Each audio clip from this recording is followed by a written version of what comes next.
Bueno, yo creo que ya es hora de empezar el coloquio del día de hoy. El día de hoy es un placer tener a Carlos del Burgo, que nos está visitando del INAOE. Este, Carlos hizo su doctorado en Canarias. Ajá. De ahí hizo varias estancias en Europa. Estuviste en el Observatorio de París, Bueno, en, en el IAP, ¿no? en el Instituto de IAP, Astrofísica de París. perdón, en el Instituto de Astrofísica de París. También estuvo en Lisboa, ¿me dijiste? Bueno, No. antes, digamos, si quieres, yo te ayudo un poco. A ver, En el por Max favor. Planck Es de que estuve en 6 Heidelberg, lugares y... sí, estoy muy, no sé cómo decirlo, muy movido. En el Max Planck de Heidelberg, luego fui a un periodo en STEC, que es un centro de la Agencia Espacial Europea. Luego fui 5 años a Dublín, Dallas, supongo que algunos lo conoceréis. Y después pasé por Portugal antes de aterrizar en México y llevo ya pues 5 años y 7 meses aproximadamente. Así que no está mal. Sí. Todavía no tengo acento mexicano y supongo que ya no tengo remedio. Hablo un poco raro, pero bueno, espero que me entendáis, que creo que sí, ¿no? Tenemos si me permitís esta puntualización, tenemos una gran ventaja. Yo creo, cuando hablamos español entre mexicanos, colombianos, que cada cual puede tener sus palabras diferenciadas, pero se entiende muy bien. Y creo que en países como Alemania, donde yo he vivido, los del sur con los del norte tenían a veces dificultades reales, ¿no? Es una cosa interesante, que con el Atlántico de por medio, pues tenemos realmente un vínculo muy, muy fuerte, ¿no?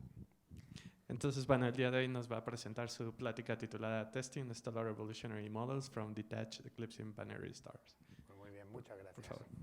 Bueno, gracias por permitirme estar aquí y avanzaros pues los resultados que espero publicar en breve en un artículo. Lo he retrasado un poco, como suele pasar, uno hace un plan y luego surgen diferentes dificultades, ¿no? Y, y no porque sea particularmente aburrido, a mi juicio, este trabajo que os quiero presentar, sino todo lo contrario. Empecé con una aproximación muy sencilla.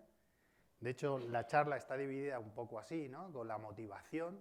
Realmente era una excusa utilizar métodos bayesianos para determinar, bueno, parámetros complementarios a los que yo determinaba con algo que no voy a presentar aquí, que sería, para decirlo así a grandes rasgos, pues tener fotometría en flujo absoluto. Tienes fotometría en flujo absoluto, tienes paralaje, y con eso puedes determinar con una precisión buenísima, de hecho es el mejor método que yo conozco, los diámetros angulares de las estrellas. Pero claro, la dependencia del flujo absoluto es algo muy importante, porque desde Tierra, como sabéis, pues no es trivial. Pero con el Hubble evitas la atmósfera terrestre y por lo tanto el ruido de centelleo, por así decirlo, atmosférico si queréis, y puedes mejorar en un factor 100, incluso más. Y entonces la precisión puede ser del orden del 1 o el 2%, ¿no? Hay trabajos, de cientos de páginas de Bowling y colaboradores sobre esta parte, muy interesante, ¿no? La precisión basándose en estrellas de calibración en flujo, que son muy pocas y generalmente tienen que acudir, creo que son 3, no creo que me falle la memoria, y luego secundarias, pero con eso y con todo se saca una precisión muy buena. Y gracias a eso, como herencia, se puede determinar el diámetro aparente de las estrellas pues mucho mejor que con interferometría, ¿no? Que es indudablemente necesaria si tu estrella no es totalmente esférica y quieres ver pues, su forma, digamos, ovalada, de alguna forma. Eso no te lo va a dar la técnica que os he, bueno, resumido, pero ciertamente fuera de ese territorio, considerando esfericidad, es la técnica más rápida, más eficiente y más precisa. Pero de eso no os hablo, igual os hubiese resultado interesante. Voy a hablar de otra cosa que está basado, bueno, en sacar otro tipo de parámetros, mucho más completo, lógicamente, no solamente el radio con la paralaje, obviamente, el diámetro angular es lo que sacas, y luego con combinación con la paralaje el radio lineal, ¿no?, de la estrella. sino otras. También se saca el radio con estos modelos, ¿no? Tenemos el blink este. Bueno, casi voy a utilizar esto, no obstante, pero eso no lo he tocado, ¿eh? Ahí está. A ver si tenemos suerte. Bueno, entonces, me he adelantado un poco a describiros algo de manera general, pero básicamente os voy a intentar hacer en una introducción, bueno, aterrizaros la metodología que vamos a aplicar. Luego os pongo un ejemplo muy sencillo, que es cómo empezó todo, y con una aproximación que era bastante rápida, todo promedio, digamos. Luego voy a explicar el caso general, donde me atrevo a decir que, bueno, pues algo de original hemos hecho en esta investigación. No he enunciado a mi colaborador, es un trabajo que hago con Carlos Sainz de Prieto, del Instituto de Astrofísica de Canarias, por cierto. Y bueno, luego pues os explicaré, digamos, los test de los modelos que utilizamos, modelos de evolución de Padova a Trieste, que se llaman Parsec, si algunos los habéis utilizado ya. Y, lógicamente, para testearlo pues necesitas unos buenos, digamos, testeadores, ¿no? Pasivos en este caso, porque yo hago los test, pero necesitas unos buenos objetos, ¿no? Los mejores, probablemente, para hacer este tipo de ejercicios, pues son las binarias eclipsantes. Y, bueno, terminaré con las conclusiones. Entonces, respecto a la introducción, empezamos a ver un poco, a hablar un poquito de evolución, ¿no? Entiendo que en el público puede haber algún estudiante. No vamos a entrar en detalles muy sesudos, pero ciertamente cuando uno ve este diagrama, luminosidad, temperatura efectiva, pues encuentras una línea claramente marcada que es la secuencia principal. Aquí pueden estar, por ejemplo, estas estrellas de baja masa, pues prácticamente toda su vida. Evolucionan muy lentamente, ¿no? Aquí tenemos el territorio, digamos, de estrellas de tipo solar, que pueden evolucionar hacia subgigantes, gigantes. Bueno, yo creo que esta parte probablemente ya sea bastante conocida por todos. Cuando te vas a estrellas más masivas y más calientes, pues estas van a evolucionar mucho más rápido y pueden devengar en supergigantes, como veis aquí. Este es el territorio de las enanas blancas, que vienen a ser el residuo, ¿verdad? Después de que de las gigantes pasas a la rama asindótica de gigantes, todo este periplo, y llegan aquí y pueden ir moviéndose, haciéndose cada vez más frías, pero esto puede llevar también mucho tiempo, ¿no? Esto es como un objeto relativamente muerto, a grandes rasgos. Los modelos de evolución, y ya lo anticipo, no contemplan esta fase evolutiva de enanas blancas, pero el resto de ellas sí. Voy a dar aquí. Bueno, ahí no veréis nada, claro, lo siento, pero no os preocupéis. Pido disculpas, pero luego se va a ver más grande. Simplemente he querido reflejar a la misma escala la traza evolutiva del Sol, ¿no? Justo en la misma escala que teníamos antes, básicamente con todo el periplo que va a tener, ¿no? Lo que había anunciado antes rápidamente, la post-AGB, pues luego ahí va a caer ahí abajo, hay una nebulosa planetaria y también la enana blanca. Hablar del Sol a estas alturas creo que no tiene mucho sentido. En las charlas divulgativas me paso un buen rato diciendo lo que puede pasar cuando el Sol doble la edad y probablemente, aunque no es del todo seguro, pues se pueda incluso acomer a la Tierra, ¿no? Llegar a nuestra órbita. Y aquí, a grandes rasgos también, pues tenemos para la evolución de estrellas de baja masa, como el Sol. Evidentemente hay estrellas aún mucho menos masivas, como las enanas M. Y bueno, pues esto básicamente lo he explicado ya a grandes rasgos, no hay necesidad de repetir. Para las estrellas mucho más masivas, que hemos dicho que la evolución es mucho más rápida, pues bien sabéis que pueden terminar flotando como una supernova y generar pues un agujero negro o una estrella de neutrones, dependiendo de que sea muy masiva o menos masiva, ¿no? Esto es a grandes rasgos. Y esta transparencia os la pongo porque, bueno, esto es una cosa muy importante en mi trabajo. Lo pongo al principio pero lo voy a remarcar aquí la importancia. Cuando tú tienes un cúmulo, en este caso un cúmulo abierto, M67, lo que ves en el diagrama magnitud-color, o sea, básicamente, pues esto te da una idea de la luminosidad, obviamente, en el visible en este caso, y aquí el color, pues temperatura efectiva, como todos conocemos, ¿no? Tienes la secuencia principal y luego ya ves un turnover, un punto de giro, donde vas a ver, digamos, pues el cambio evolutivamente hablando, ¿no? Subgigantes y las gigantes, eventualmente en un cúmulo en términos generales. Lo importante de aquí es que puedes representar una, digamos, isocrona. Esto no es una traza evolutiva, sino es, digamos, los puntos que conectan todas las estrellas que tienen la misma edad. Y esto es muy importante porque si puedes sacar partido de concretar la edad de un objeto por su pertenencia a un cúmulo, por ejemplo, de este tipo, eso es fantástico, es realmente bueno.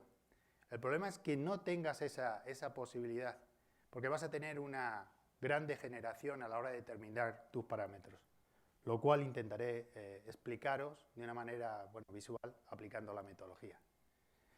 Y aquí de nuevo, la traza evolutiva que antes se veía tan chiquita, ¿no? Pero creo que esto lo puedo saltar en vuestro caso, porque ya lo he repetido con suficiente detalle, ¿no? Bueno, vayamos al contexto de modelos de evolución. Los modelos de evolución, pues, lógicamente, se han desarrollado muchos, quizás, podríamos decir, copiando cosas de otros. Es normal, hay muchas cosas en común. Hay muchos atajos. Hay, lógicamente, simplificación de física. Eso es un terreno muy complejo. No voy a ir en ese detalle tampoco, entre otras cosas, porque no soy un especialista en la materia. Yo no hago los modelos de evolución en sí, ¿no? Pero de todas estas familias, yo decidí tomar la de Parsec. Y os diré la explicación de inicio, simple y sencillamente, porque Parsec te proporcionaba la posibilidad de hacer la malla que tú quisieras.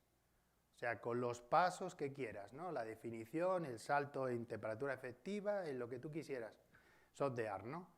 De manera natural, lo que tienes como 3 parámetros fundamentales, luego lo resaltaré más adelante también, es la metalicidad, la edad y la masa inicial, porque entendemos que durante la evolución un objeto puede perder masa, lógicamente, ¿no?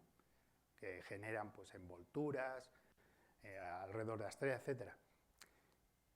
Entonces, esos son los 3 parámetros principales y a partir de ellos, bueno, o como, digamos, podemos considerar como función para una metalicidad y edad dada, en función de la masa inicial, pues tenemos, ¿verdad?, cualquier otra, temperatura efectiva, el color, lo que queráis pensar como parámetro para una estrella, ¿no?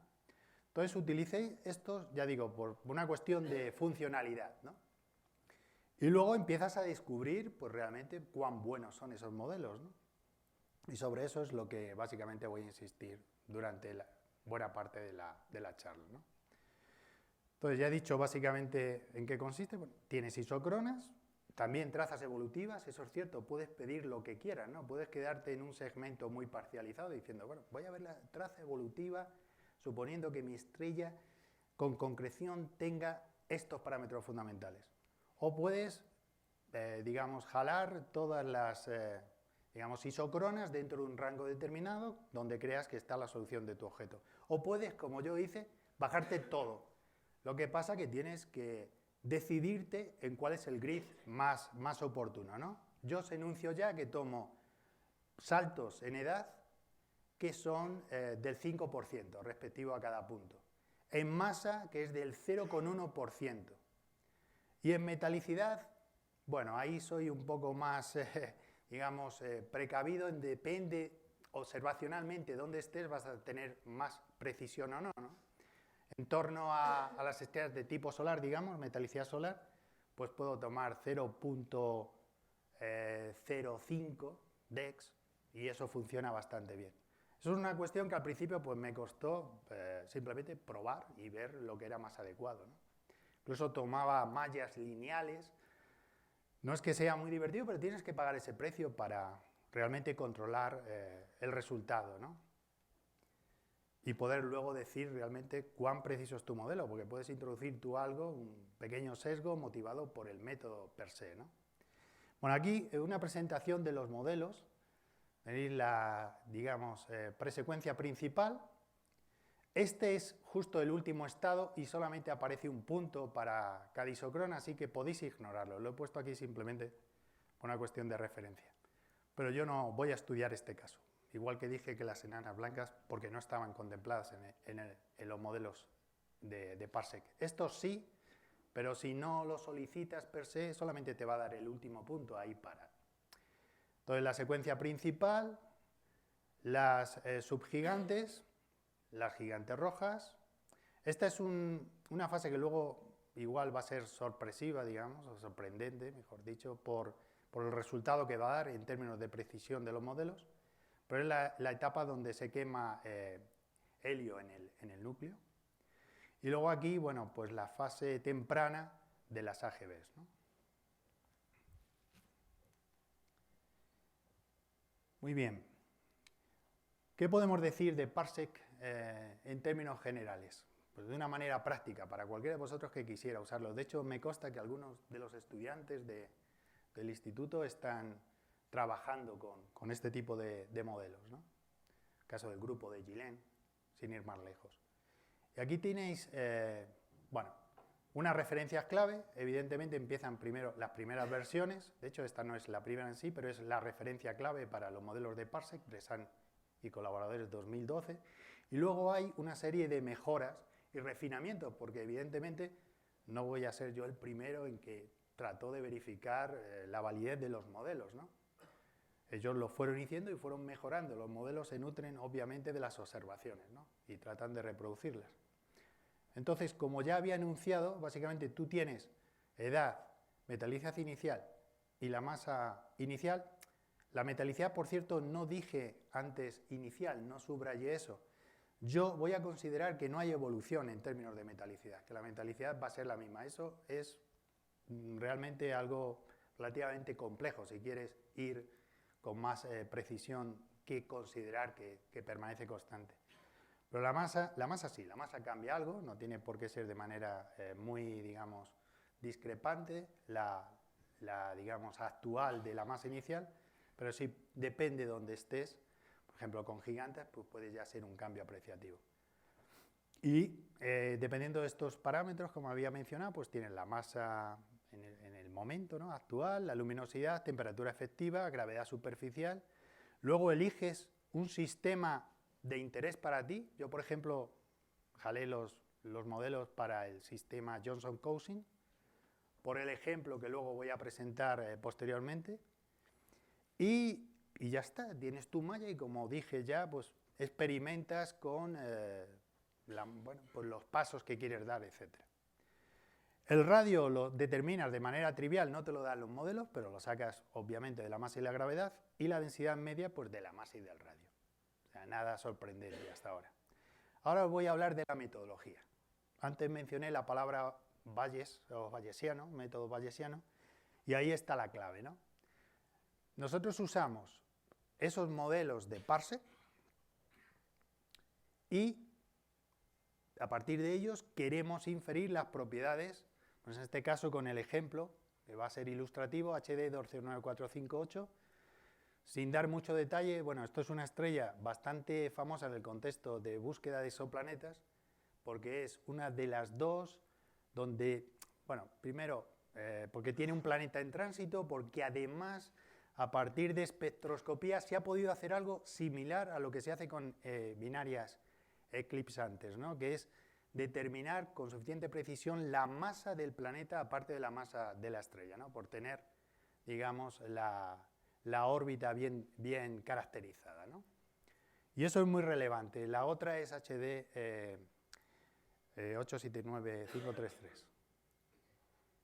Bueno, pues yo elegí esta porque quise hacer un estudio, como digo, a partir de la espectroscopía, o dije al principio de empezar incluso la charla, a partir de un estudio espectrofotométrico, caracterizado por eso, por ser en flujo absoluto, ¿no? Y determinar el radio, pues, de la mejor manera que se había determinado a la fecha de la publicación, el año pasado. Bueno, pues con este ejemplo, lo que pudimos hacer es, bueno, vamos a utilizar este método, Jorgensen y Lindegren, 2005, y vamos a utilizar el color B-V, que está bien determinado a partir bueno, de Mermilliot, probablemente os suene, tienen un catálogo bastante bueno de fotometría. Yo incluso aproveché el hecho de que tenía bueno, pues el espectro y determiné independientemente también B-V con muy buena precisión. Ya digo, esos detalles probablemente los voy a obviar y, bueno, estos autores utilizaban temperatura efectiva, yo utilizo simplemente B-V. Y utilicé esto que se llama aquí flat prior, significa que no asumes nada en particular, ni para la metalicidad, ni para la edad, y tampoco para la masa. Luego voy a introducir una pequeña diferenciación y para la masa sí, voy a considerar la función inicial de masas, ¿no? De Chabrier. ¿Por qué? Bueno, pues porque es una pequeña diferencia, casi podríamos decir que no es muy apreciable, pero bueno, utilizas toda la astrofísica que tienes a tu disposición. En todo caso, en este caso no asumí para este ejemplo, utilicé esto simplemente. Y utilicé Z. Aquí, bueno, técnicamente puedes utilizar Z o puedes utilizar la abundancia de hierro respecto al hidrógeno. Eso también técnicamente te puede dar pequeñas diferencias, pero son detalles de segundo orden que no creo que convenga resaltar mucho, ¿no? Y ahora os voy a representar también lo que es esta L. Bueno, aquí este es el estimativo de la temperatura efectiva, simplemente. Es una integral de esta función L, bueno, del inglés likelihood, la temperatura efectiva, bueno, integrada pues en las tres variables principales, ¿no?, del código. Y para la varianza, en este caso estoy tomando la temperatura efectiva, pero vale para cualquier otro parámetro, pues simplemente multiplicamos esta función por la diferencia al cuadrado de temperatura efectiva respecto a este valor que hemos determinado previamente, ¿no? Y también en el mismo volumen, dentro de los modelos que están para esa likelihood. Para comprender eso un poquito mejor, vamos a resaltar dos detalles. He sacado estas dos transparencias, estas dos partes a la vez. Sobre este punto vuelvo después. Aquí vemos la definición, ¿no?, de la L esta. Simplemente es una función que depende de la edad, que depende de la metalicidad, esto está referido a la metalicidad, y depende de la masa. Entonces es el producto de bueno, este cociente tan sencillo que tiene que ver con las incertidumbre, con el error, alguno querrá llamar, yo prefiero llamarlo incertidumbre, en la variable que están concursando, que no tienen obviamente que ser estas tres, porque de hecho la edad difícilmente la vas a conocer, en muchos casos. La metalicidad sí que típicamente concurre, la masa tampoco la vas a conocer típicamente, y por eso lo que yo dije, ¿no?, el color B-V y la magnitud en V, ¿no?, que tienes pues cuando tienes el paralaje. Entonces, con esas, por ejemplo, con esas tres variables, pues puedes introducir aquí, de acuerdo a sus incertidumbres, bueno, la chi-square, todo el mundo sabe lo que es, pero aquí también está descrita, ¿no?, es el sumatorio de todas las variables que concurren, menos el modelo, esto por lo tanto me va a discriminar aquellas que son válidas, que están dentro de la likelihood, ¿no? Y con esa sencilla aproximación puedes estimar las variables de las que estás, bueno, interesado en conocer, ¿no? Los modelos, por cierto, asumen una... Vamos a tener un poco aquí de diversión. Yo tengo problemas con el otro conector. Estoy probando por primera vez el HDMI, pero bueno, espero que no se os haga muy pesado por ello. Entonces, estos modelos, ¿no?, de Parsec asumen que las abundancias, ¿no?, escaladas a la metalicidad solar, bueno, pues tienen esta dependencia, digamos, de Z, metalicidad, respecto a la abundancia de hierro respecto a hidrógeno, ¿no? Es simplemente este valor lo que entra en concurso. Es referir, pues, básicamente estas dos variables es una cosa bien sencilla. Y ya os enuncié que aquí, bueno, pues puedes utilizar OZ o puedes utilizar esta de aquí. Hay cuestiones técnicas un tanto aburridas de explicar. Bueno, entonces lo he mencionado antes. Para este caso en concreto tenemos la magnitud absoluta. Utilicé en este caso el paralaje de Hipparcos, ahora hay Gaia, o sea, aún esto sería un poco mejor. Lo he querido dejar tal cual está publicado en el paper del Burgo y Allende Prieto 2016, que podéis ver, ¿no? El color B-V también muy bien determinado. Esto no se puede mejorar, digamos, por el momento. La paralaje, ya lo he dicho, de Hipparcos. Bueno, pues simplemente con esas variables y asumiendo metalicidad solar, determinamos los parámetros de esta estrella y esto es lo que quería remarcar, yo, digamos, tuneé los modelos bueno, o la malla en un aspecto, ¿no?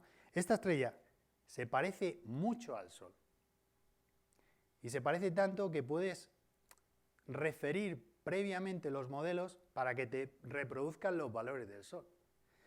Por ejemplo, estos tres en particular, ¿no? La propia metalicidad, todo ello lo puedes hacer.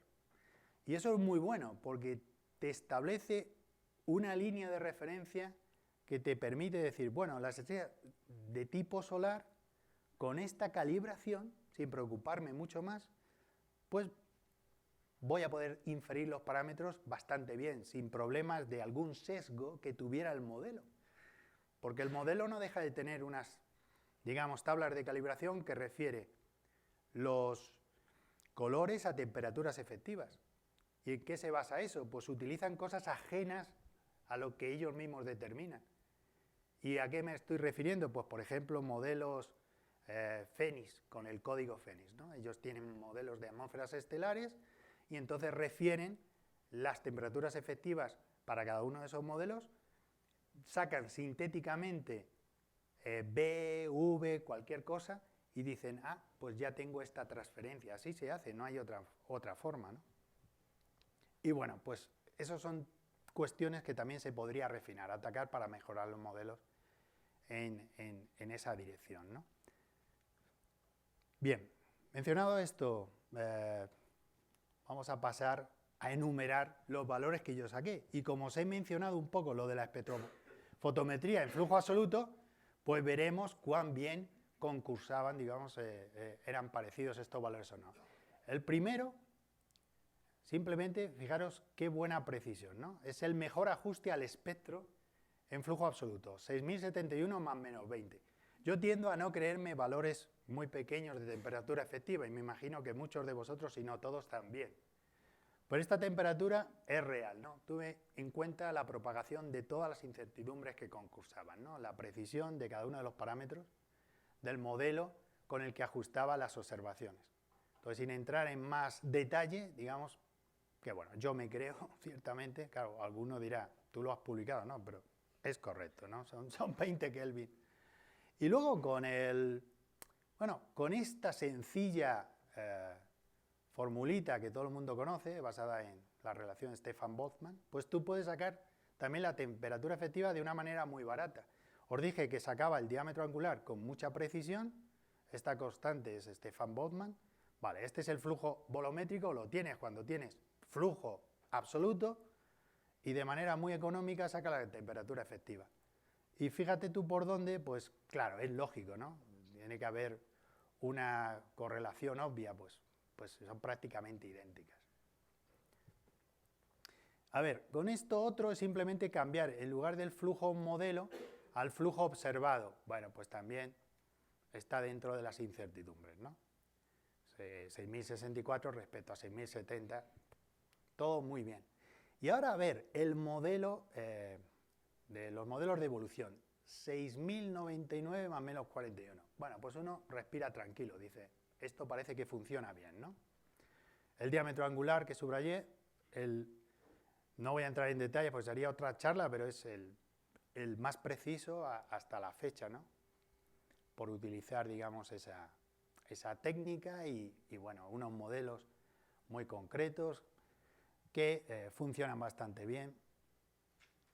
Y con el radio, bueno, pues simplemente introduciendo el paralaje. Ya dije, utilizo Hipparcos aquí, pero con Gaia, pues esto mejora. La luminosidad, pues también con las diferentes, técnicas que he explicado aquí, lee uno esto y se queda un poco asustado, pero bueno, las he ido introduciendo poco a poco. Entonces, básicamente también una consistencia. La magnitud volumétrica la podemos incluso obviar, está íntimamente relacionado acá con la luminosidad. Bien, la gravedad superficial, pues lo mismo, con el modelo de mejor ajuste. Considerando la curva de luz te puede dar, claro, te puede dar la densidad. Esto es simplemente la curva de luz para digamos, las estrellas que tienen un tránsito. Te puede dar detalles, lógicamente, del planeta, como por ejemplo, de acuerdo a la profundidad, el cociente radio del planeta respecto al radio de la estrella. Probablemente muchos de vosotros lo conozcáis. Pero también te da como subproducto la densidad de la estrella. Entonces aquí, pues obviamente con el radio sacas la gravedad, ¿no? De nuevo, hay una consistencia fantástica. Para la masa, podemos puntualizar este aspecto, ¿no? Para la masa, de nuevo, con el modelo basado en el mejor ajuste al flujo absoluto, pues 1,26. Aquí el modelo, vaya, parece que se va un poco para abajo. Este es el tipo de cosas que me hizo, digamos, ir más adelante, ¿no? Caracterizar esos modelos. ¿Hasta qué punto me los puedo creer? Porque esto estaba bastante bien, pero esto de aquí, ¿qué ocurre, no? La densidad, bueno, pues también es prácticamente idéntica. Y esto ya es un territorio muy complejo, con la edad. Con la edad la puedes determinar o razonablemente bien o extraordinariamente mal. Tanto que no te la puedes creer.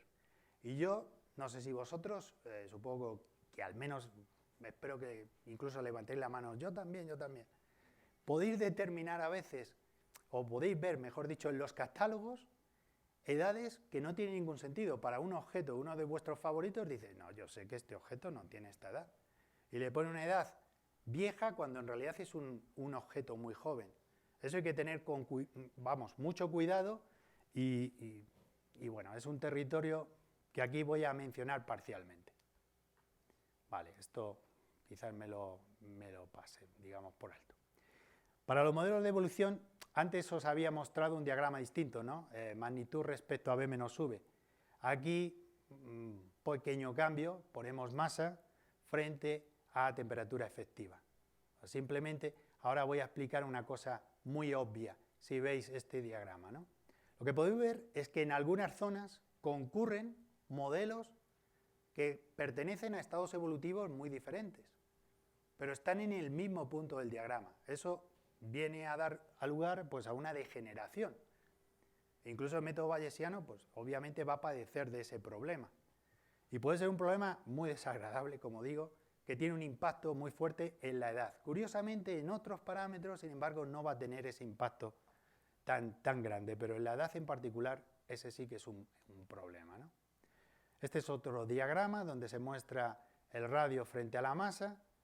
No sé si a alguno le gustan los colibríes, pero esto parece un colibrí, ¿no? Un poco con imaginación, ¿o no? Bien, y aquí la metalicidad. Fijaros, esto es interesante, la parte de las enanas de baja masa, las llamadas M, pues tienes un pequeño gradiente con la metalicidad, ¿verdad?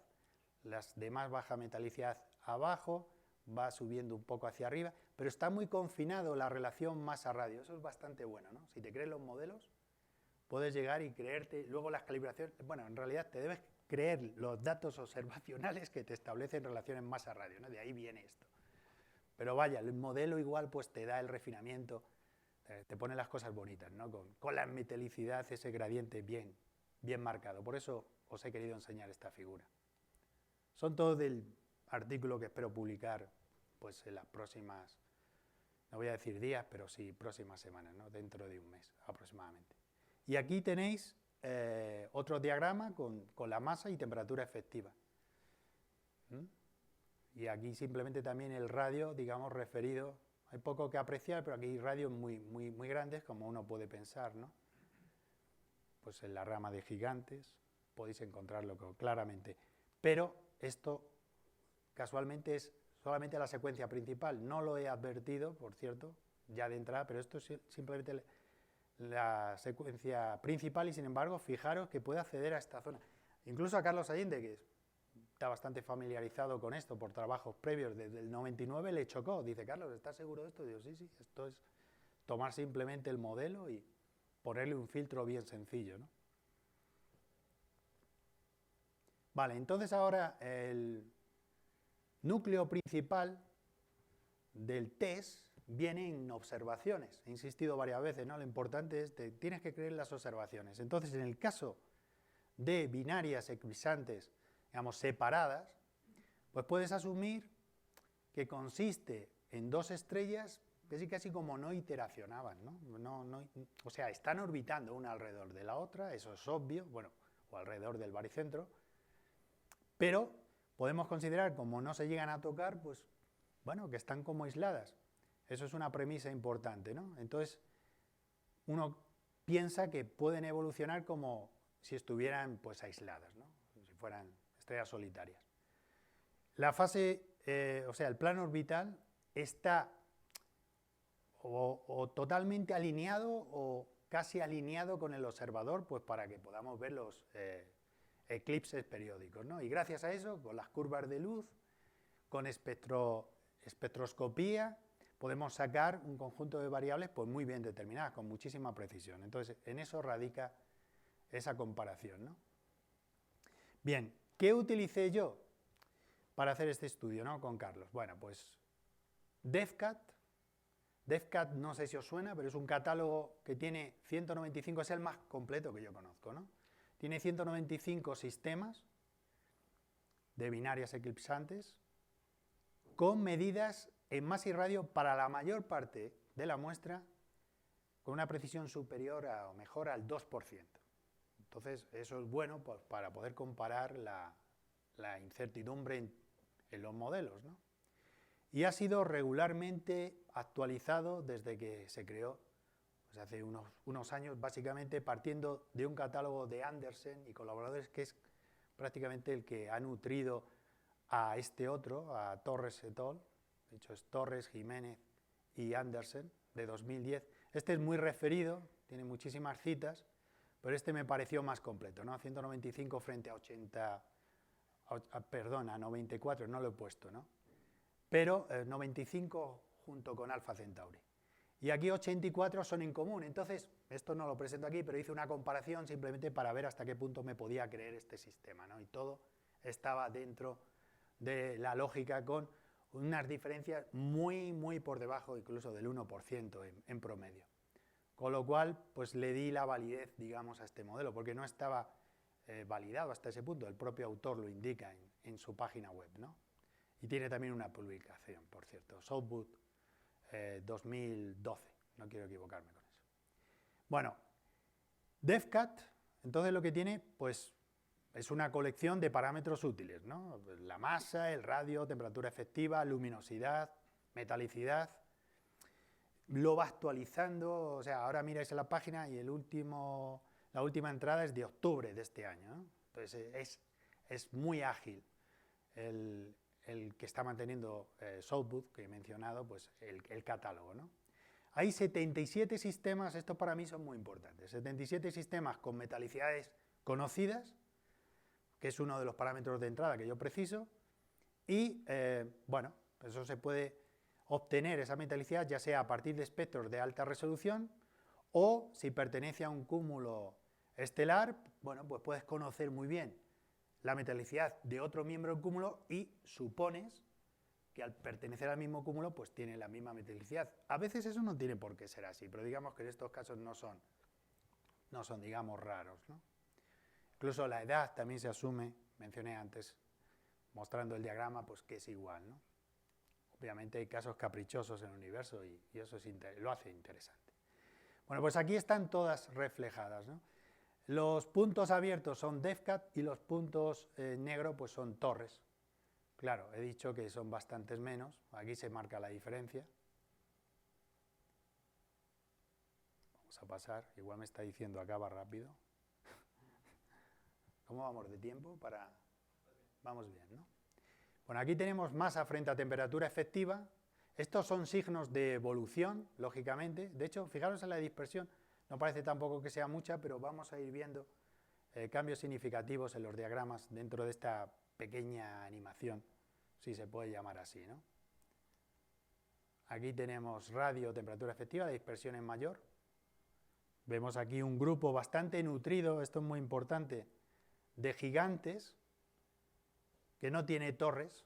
Estos solamente son los objetos de DEFCAT, ya no pongo puntos negros y puntos blancos. Esto es simplemente defcat, que es lo que decido ya que es bueno. Como mencioné brevemente, el porqué, ¿no? De diferencias muy pequeñas, los objetos en común.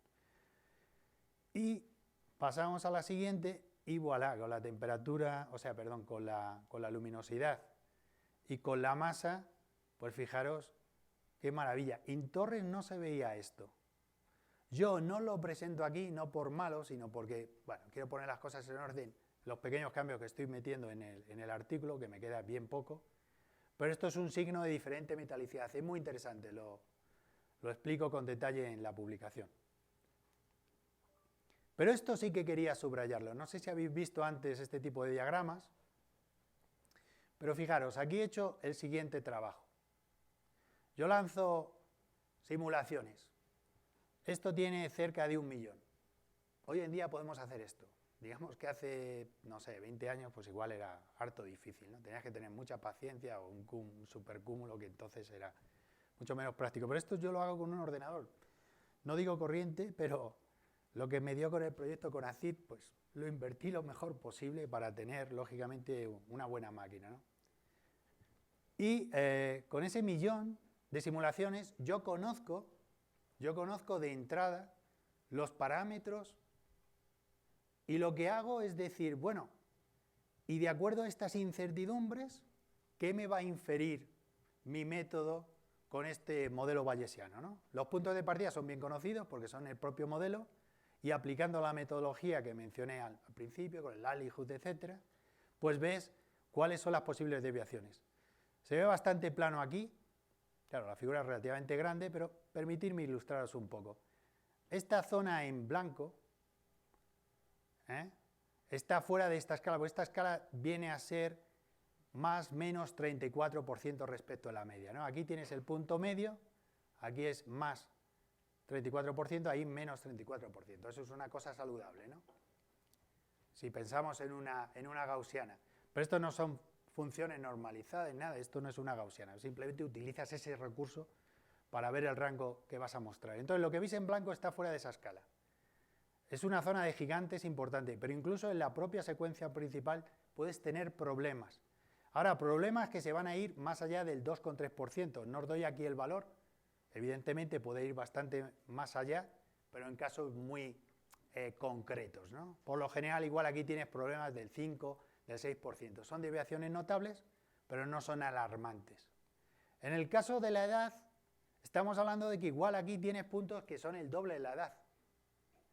Y evidentemente, si te fueras punto a punto, que no lo vamos a ver, pues verías que algunos casos son incluso patológicos, del 300%. Y eso lo estás heredando con el propio modelo. Es muy peligroso, por estar tomando la edad media. O sea, el recurso que os mostré con el ejemplo de temperatura efectiva, ¿no? La integración en el volumen dentro del rango de parámetros que entraban en las incertidumbres, ¿no? De tus 3 parámetros de entrada. Entonces aquí vemos otra forma de evaluar el impacto de esto y es decir, bueno, con serenidad, bien, me puede fallar, pero la incertidumbre que yo tengo va a estar alineada con la desviación introducida. Con estas simulaciones tengo todo bajo control. Y aquí veo que razonablemente sí. Hasta, digamos, 5 veces puedes tener aquí, digamos, la desviación respecto a la incertidumbre que tú estás dando. Y 5 veces es peligroso, pero son zonas muy marcadas aquí, ¿no? Muy bien diferenciadas. Entonces no es tan peligroso, incluso para la propia edad. O sea, va a fallar, pero se va a reconocer en el propio método. Pero aún así yo no estaba satisfecho con esto. Por cierto, he introducido aquí una pequeña variación que mencioné antes muy de pasada, es introducir la función inicial de masas, o sea, ya hay un prior en la masa, y he hecho también este cambio. Al final me pareció esto más correcto. Lo que publiqué para 129458 fue con z y considerando que esto era un prior, o sea, sin prior, no para la función inicial de masa relacionada con la masa, obviamente. Bien, pero aquí sí, aquí he hecho esta pequeña salvedad, ¿no? Por lo tanto, he corregido, digamos, la definición previa. Y es lo que he utilizado para hacer todas estas simulaciones. Muy bien. Ahora entonces introducimos algo que es como ir un poco más allá, ¿no? Es la función de probabilidad posterior. Bien, aquí otra formulita, Simplemente lo que haces es el likelihood ese que definimos en su momento, lo integras en las dos variables que no son precisamente la edad. Entonces te va a quedar una función dependiente de la edad, que va a tener una cierta forma. Ahora vamos a ver algún ejemplo que otro. Entonces, muy bien, tampoco es hacer nada del otro mundo. De hecho, esto ya lo contempla Lindegren y, Jorgensen y Lindegren en su paper de 2005, ¿no? Pero la cuestión es cómo actúas frente a esa definición. Yo aquí lo que he hecho, y no se ha hecho o no lo he visto yo hasta la fecha, y quizás es un artículo muy reciente, pero creo que lo ha complicado extraordinariamente, hace ajustes a funciones muy diversas, gaussianas, truncadas, cosas así.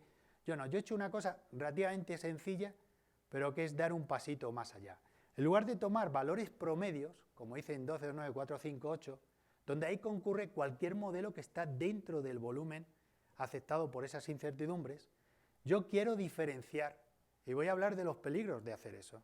Yo quiero diferenciar entre los diferentes estados evolutivos. Entonces aquí, hay mucha información, vamos a ir serenamente. Esto, como estoy trabajando con binarias, tengo la secundaria y la primaria. Hasta aquí todo bien. Este violeta o magenta viene a ser la masa observada. Y podéis decir, oye, pues qué bien, ¿no? Esta es la distribución, esa función g que he dado en llamar era para la edad. Aquí puedo definir su equivalente para la masa. No hay nada, digamos, complicado en hacer eso, ¿no? Entonces aquí para la masa, alguno podría decir, uy, parece una gaussiana. Bueno, no son necesariamente gaussianas, pero digamos es una función bastante, relativamente bonita, ¿no? Incluso podrías quedarte aquí tomando el valor en el máximo, con la media y con la mediana, y es muy parecido. Pero eso no ocurre siempre. Os he puesto uno de los casos bonitos. Así como para decir, fíjate, todo bajo control, pero esto no es siempre así, ¿no? Pero para la masa funciona razonablemente bien ignorar esto y tomar simplemente el valor medio. Y esa estimación, esa incertidumbre, como os presenté en su momento. Aquí, como veis, rompe, por cierto, esta es esta de aquí, ¿no? V501 monoceros, esta es IM Virginis, ¿no? Este ejemplo de acá. Bien, pues aquí tenemos la masa, un poco más, más apreciable la diferencia entre el valor observado y aquí, por ejemplo, el valor en el pico, o la media, o la mediana. Hay diferencias, tienes que asumir un criterio, ¿no? Pero la media funciona bien, de nuevo, ¿no? Casi que mejor quedarte aquí. Muy bien. Fijaros, otro aspecto. He puesto los modelos que concurren, los estados evolutivos que concurren, ¿no? La presecuencia principal, tanto para la primaria como para la secundaria. Aquí, para la primaria, había también una pequeña, no lo veis porque está a cero prácticamente, de SGB. ¿Y cuál tomas? De nuevo, puedes considerar diferentes criterios. Uno razonable sería, integro el área bajo esta curva, y si es mayor esta de aquí para la PMS que para la MS, pues esa es la que vale. Perfecto. Muy bien. Y aquí lo mismo. Lo que pasa que en este caso, clarísimamente, te está diciendo que es de la secuencia principal, de acuerdo a ese criterio. Y aquí pongo un claro, digamos, señal de peligro. Este mismo criterio, yo lo he visto, y como no lo he podido consolidar del todo, me quedan unos pocos días, no lo he querido presentar. Pero sí que os anuncio lo siguiente. Si lo aplicas ese criterio para la edad, te encuentras sorpresas. Te encuentras objetos de la presecuencia principal cuyo área bajo esa función, ya sea aquí la G para la edad o esta función de la M, ese área es mucho mayor que, por ejemplo, para la secuencia principal que para la presecuencia principal. Sin embargo, yo sé que ese objeto es de la presecuencia principal. ¿Y por qué? Porque pertenece a un cúmulo donde puedo determinar la edad muy bien, y entonces viene a ser como un nuevo prior, pero como no lo meto de entrada, pues sería un poco burdo la forma de hacerlo, un corte así drástico, lo puedes hacer a posteriori. Tienes estas funciones diferenciadas para cada estado evolutivo, esa es la fuerza de este método, espero que quede claro, y lo que haces es decir, mira, pues ahora con esta información añadida que tengo, que no viene lamentablemente de los modelos de evolución en sí, de esa información que recogen, sino de algo que le suple esa carencia, eliges cuál es el adecuado. Igual su área solamente representaba el 30%. Y dices, oye, ¿cómo puede ser así? Pues porque es así. Es decir, de acuerdo a ese criterio, un 90% no significa que sea mucho más probable.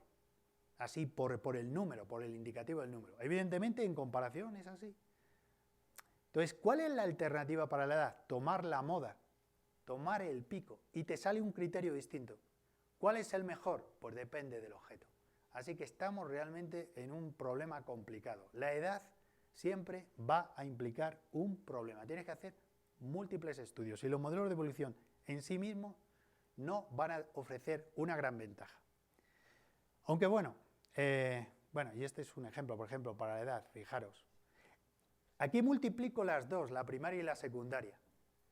Son probabilidades, en principio, que puedes considerar por separado, pero evidentemente si asumes que la edad de la primaria y la secundaria pues son la misma, que es una buena suposición, las multiplicas.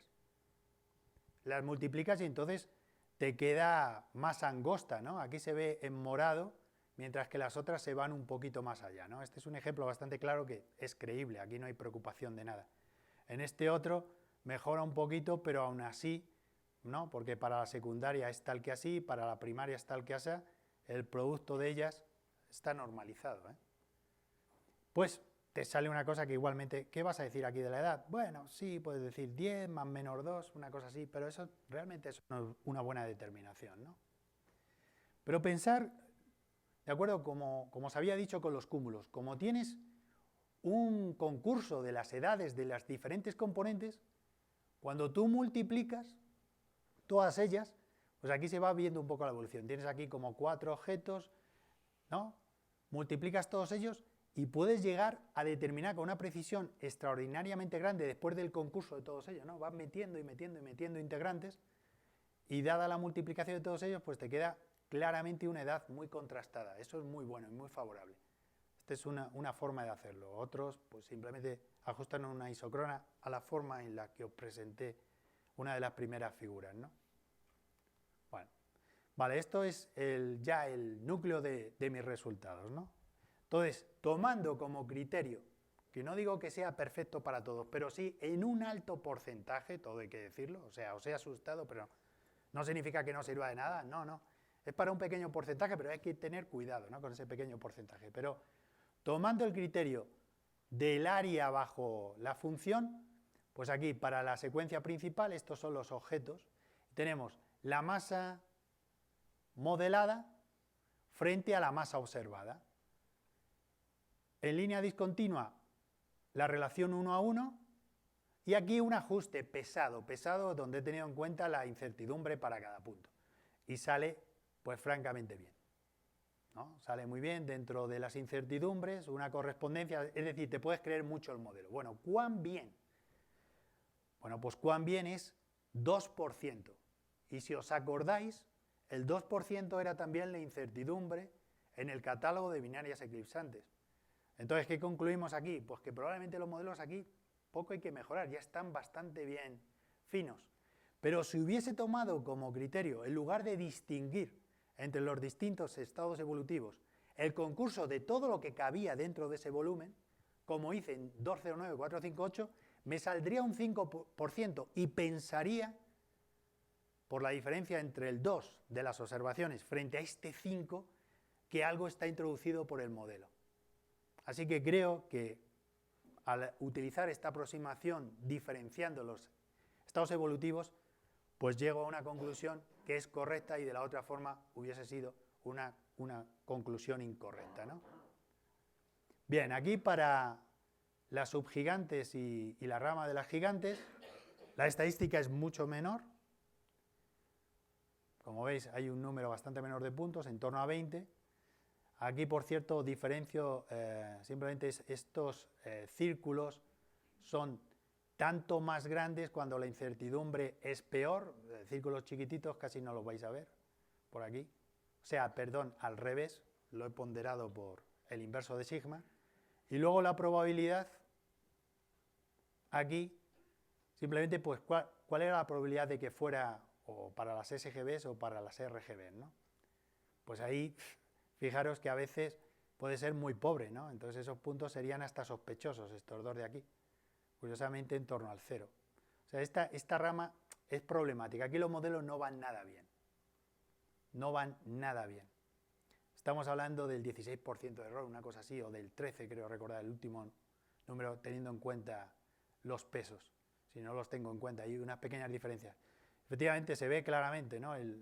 La relación 1 a 1 y el ajuste, pues no, los modelos no van bien, sobre todo hacia masas más grandes probablemente tengan más problemas. En todo caso, también vemos aquí un error muy generoso, ¿no?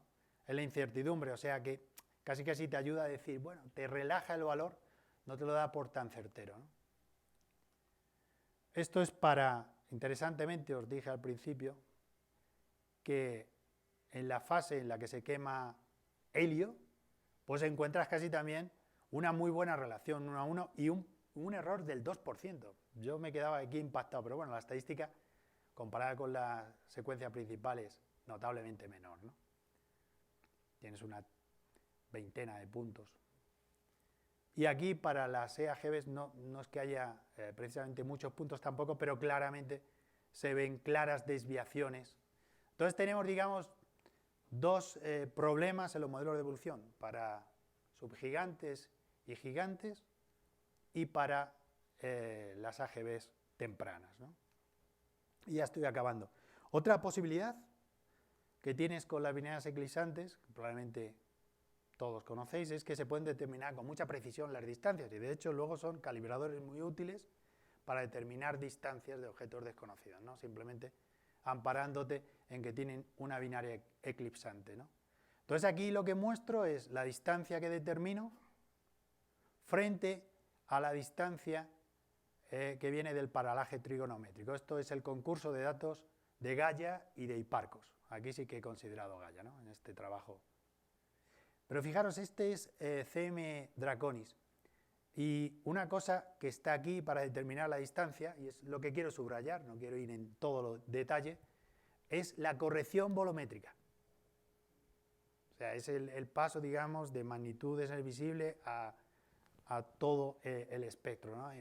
Bolométrico. Y eso es reseñable, en este caso, si utilizara la corrección bolométrica de una calibración que utiliza mucho el mundo, digamos, pues los investigadores, que la publicó correctamente Torres, porque creo recordar que Fowler, que fue quien la publicó previamente, no puso los exponentes y generó un poco de dificultad de comprensión, ¿no?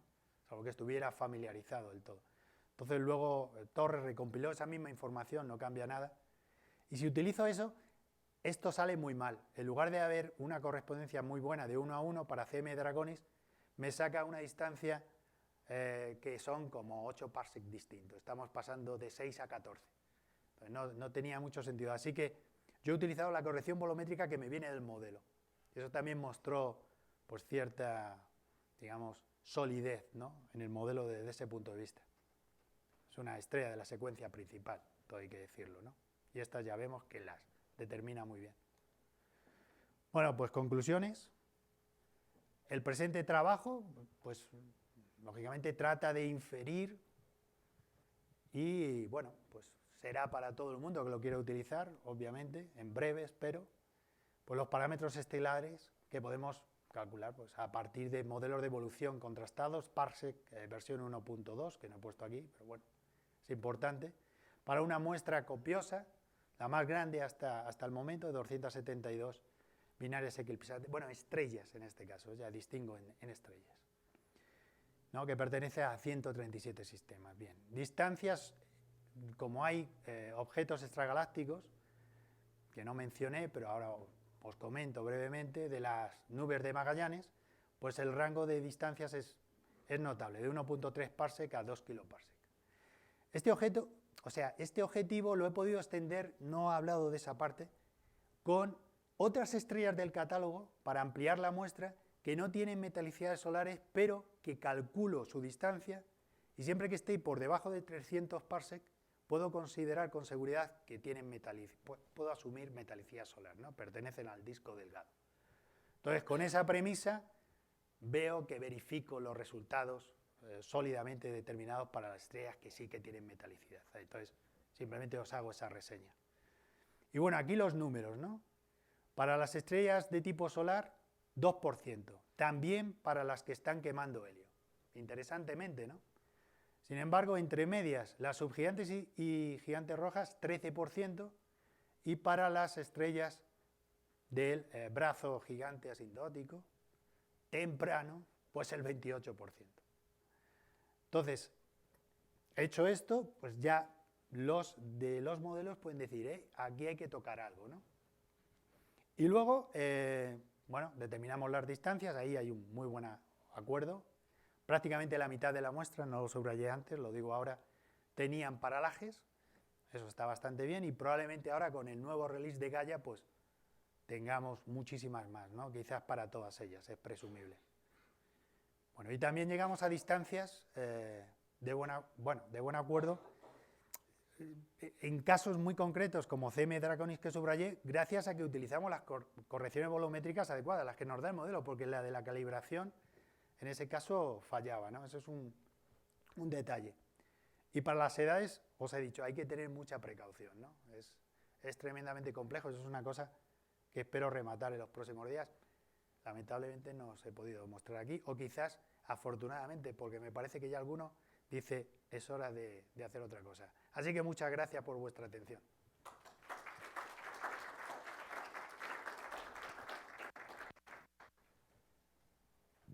¿Preguntas?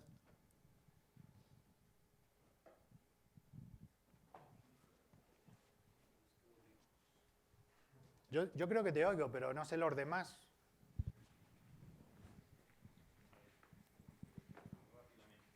Vamos a ver. Caso de las estrellas, o de la estrella, porque no creo que haya muchas, de presecuencia principal, si Muy poquitas.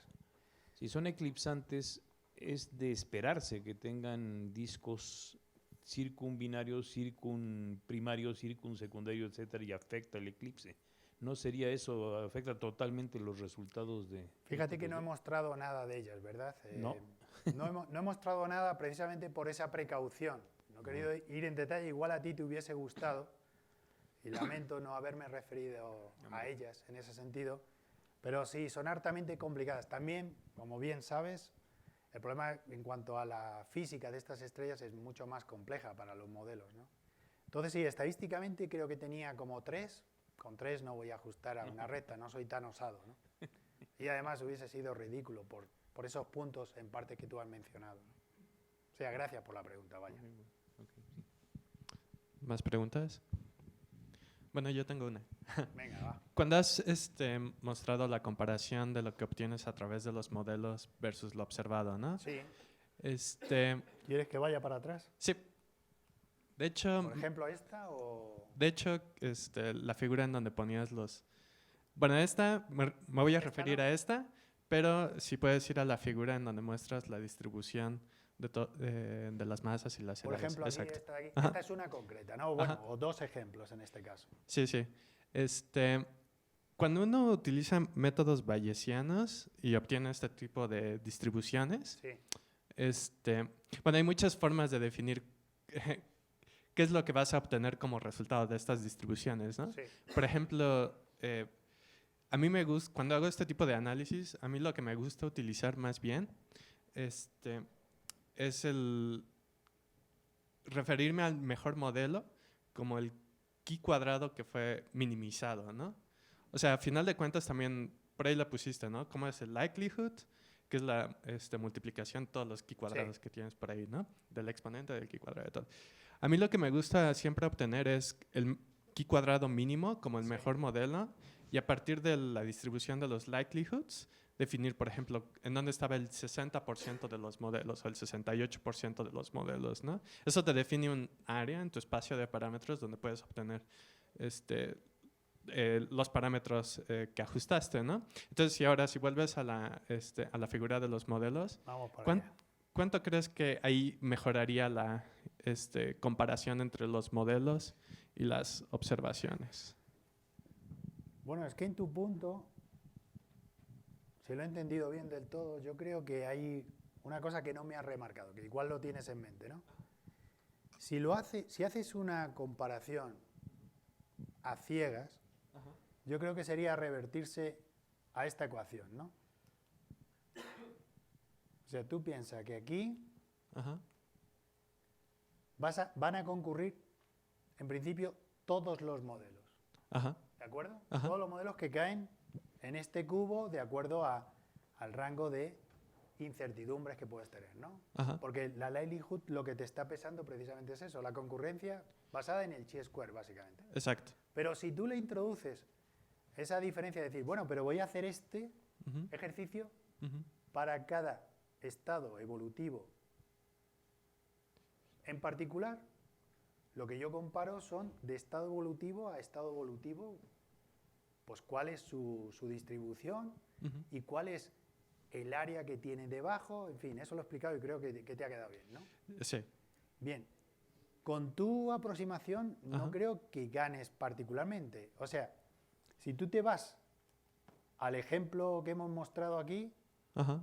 tú tienes, con esta función, tienes básicamente toda la información que puedes necesitar, Ujú. particularmente si la diferencias para cada estado evolutivo, ¿no? Ujú. Tú puedes tomar la moda, Ujú. Exacto. Puedes tomar la moda, tú la puedes media. tomar la media, Ajá. O el tú promedio. puedes tomar la mediana. Ajá. Si tomas la media, es más barato lo que he presentado de inicio, ¿no? Porque Ujú.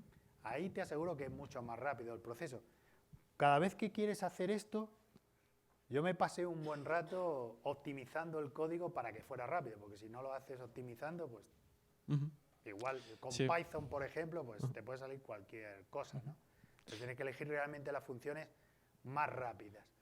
Y C, evidentemente, mejoraría, etcétera. Pero bueno, créeme que está Sí. razonablemente bien, digamos, optimizado. Ajá. Pero con el concurso, lo que tú dices, Ajá. que dices, de parar al más o menos 34%, Lo que pasa es que en mi con experiencia, el chi-square, ajá, ¿qué crees que vas a ganar en sí Ajá. mismo? En la likelihood tienes esa información, ¿no? porque en mi experiencia cuando tomas, por ejemplo, la mediana, ¿no? De tus distribuciones Sí, y calculas ahora el chi-square, cuando son, o sea, si no son gaussianas perfectas, tus en muchos distribuciones, casos no lo que en son. muchos casos no es así, cuando evalúas lo que es la mediana o el promedio o lo que quieras, Sí. por lo regular salen chi-squares malos. Entonces, pues al menos yo siempre he decidido en estos tipos de análisis bayesianos tomar los parámetros del mejor chi-square, del chi-square que es mínimo, y utilizarlo eso como el mejor modelo que ajustó a las observaciones o a lo que hayas ajustado, ¿no? Y a partir de ahí definir, porque tú tienes toda Sí, una tú familia tienes de chi-squares, ¿no? Entiendo, Entonces, una concurrencia Ajá. del 68%. Exacto. Y a partir de ahí calcular cuáles los errores en tus parámetros. No he Entonces, hecho el ejercicio tal yo creo cual que lo planteas, ajá, puede ser. Sí. sería interesante ahora Me ver. pones una semana más de trabajo, mínimo, igual. No sé si alegrarme o entristecerme. No, seriamente, no lo he planteado así. Ajá. ¿No? Lo he planteado realmente con la definición rigurosa de Del Jorgensen y Lindgren y con esa diferenciación de, bueno, para Ujú. cada estado evolutivo hacer el mismo ejercicio. Ujú. Ok. ¿Más preguntas o comentarios? Si no, vamos a agradecerle. Ah, Bueno, una última, rápida. una más. Una pregunta muy pedestre o ingenua. ¿Cómo distingues las que están quemando helio de las gigantes rojas o AGVs?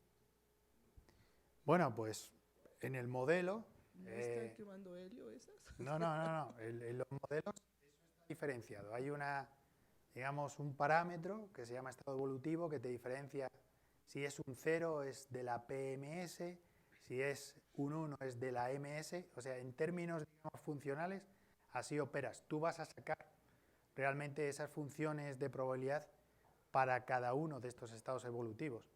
Entonces, decides, depende del criterio que asumas, que es una estrella que está quemando helio, sencillamente porque igual tu criterio es cuál es el área debajo de esa campana que tengo para la función de CHEB, ¿no? Pues dices, pues es mayor que para las otras. y por eso agarras esa. La certeza absoluta no la vas a O tener. sea, en los modelos me queda claro, es algo que viene en el modelo, Claro, está claro. llevando helio, no, pero observacionalmente. Observacionalmente. Uf, pues ni idea. eso, tenemos un especialista aquí que lo vaya a decir seguramente mejor que yo. No. Rezando. Yo te digo una cosa, yo creo que son bastante raras. O sea, no te he sacado aquí el cociente entre las que, de acuerdo a esta inferencia, salen en ese estado evolutivo respecto al total, pero así arriesgándome ahora a equivocarme, por no haber hecho el cálculo antes, como los buenos estudiantes, sería el 3% o algo así. ¿Qué estén quemando helio? Una cosa así, menos incluso, no, miento, si Pero, tengo ¿pero ya... ¿qué están haciendo las gigantes rojas y las AGB? ¿No están quemando helio? Bueno, a ver, esa es una buena pregunta. No sé Vamos si a es ir- buena, pero No, has dicho que ingenua, pero no es tan ingenua. Tiene hasta incluso una prerrogativa que hay que explicar. Aquí, esa es una muy buena pregunta, porque te voy a explicar por qué. Cuando tú... Vale, aquí. Bueno, no quiero interrumpir, pero ¿qué les parece si es O una si pregunta quieres- para Si quieres ahora te explico. para el after parties? Si quieres ahora te Porque explico. ya es un poquito tarde. Mira. Sí. Vamos a darle las gracias y Gracias. tenemos after parties.